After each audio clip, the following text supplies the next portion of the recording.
Bien, je crois que l'évaluation environnementale peut jouer plusieurs rôles dans la lutte contre les changements climatiques.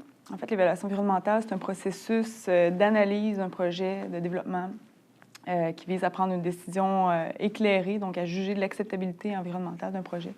Donc, sur le plan de l'adaptation, c'est certain que ça permet de s'assurer finalement que le projet est bien adapté pour réduire les projets de développement futurs finalement sont bien adaptés, que leur vulnérabilité face au changement climatique est minimisée. Ça permet aussi de s'assurer que ces projets-là ont le moins d'impact possible sur le milieu qui est lui-même déjà impacté par les changements climatiques. Donc, autant par les choix qui sont faits dès l'élaboration du projet, donc le choix de site, le choix de concept, que par la planification des mesures d'atténuation, des mesures d'adaptation. On peut finalement s'assurer que le projet est bien adapté au changement climatique pour maximiser un développement qui est durable et résilient. Et c'est sûr que sur le plan aussi de l'atténuation des changements climatiques, l'évaluation environnementale peut aussi jouer un rôle. Donc, ça peut permettre de venir identifier les principales sources d'émissions de GES et de regarder c'est quoi les possibilités de réduction de ces émissions-là. Donc, finalement, l'évaluation environnementale peut jouer un rôle autant en atténuation qu'en adaptation au changement climatique.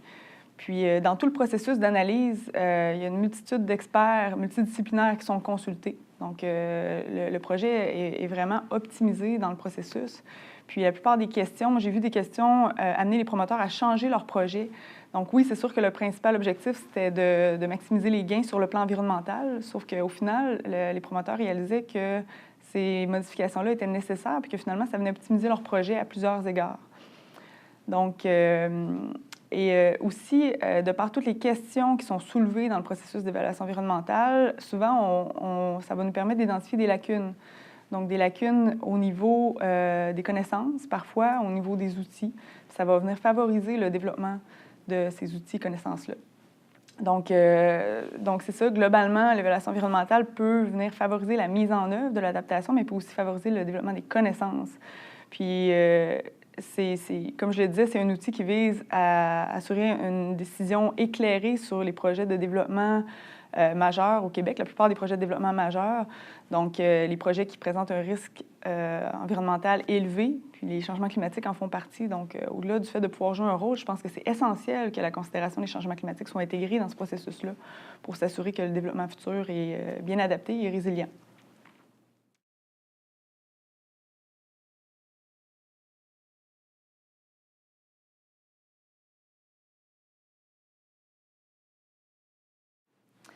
Donc, comme j'ai dit précédemment, je pense que l'évaluation environnementale peut jouer plusieurs rôles dans la lutte contre les changements climatiques. Mais pour s'assurer que l'outil évaluation environnementale soit vraiment atteigne sa pleine performance, je pense que ça prend d'autres morceaux du casse-tête autour du processus. Entre autres, quand on fait l'analyse d'un projet, on le fait en fonction des connaissances, des données qui sont disponibles, la technologie qui est disponible, aussi en fonction des orientations, directives, stratégies politiques. Donc, plus on va avoir des données qui sont fiables, plus on va avoir des connaissances sur la question, et plus aussi on va avoir des enlignements qui sont clairs, plus on va être capable de s'assurer que l'outil est performant dans la lutte contre les changements climatiques, finalement. Puis au-delà de ça aussi, comme je le disais tantôt, on consulte une multitude d'experts multidisciplinaires dans le cadre de l'analyse d'un projet. Donc, tant que, en fait, il faut s'assurer que l'adaptation soit aussi intégrée dans chacun des champs d'expertise qui sont concernés par un projet pour être sûr que l'adaptation, que la considération des changements climatiques elle-même soit intégrée dans l'analyse et qu'elle soit intégrée finalement dans la décision.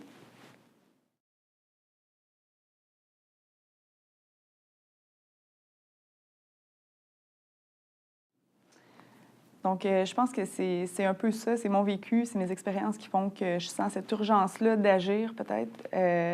Puis je crois qu'on peut changer les choses, c'est pour ça que je travaille aussi en évaluation environnementale, c'est pour ça que je travaille dans la lutte contre les changements climatiques, parce que j'ai le goût qu'on change les choses. Je pense justement aux générations futures, mais aussi à mon petit bonhomme, puis je me dis que lui aussi il va peut-être avoir le goût d'aller voir le Nunavik, puis d'avoir la chance de voir ces étendues immenses de neige là, avec les aurores boréales, le ciel étoilé, c'est magnifique en passant.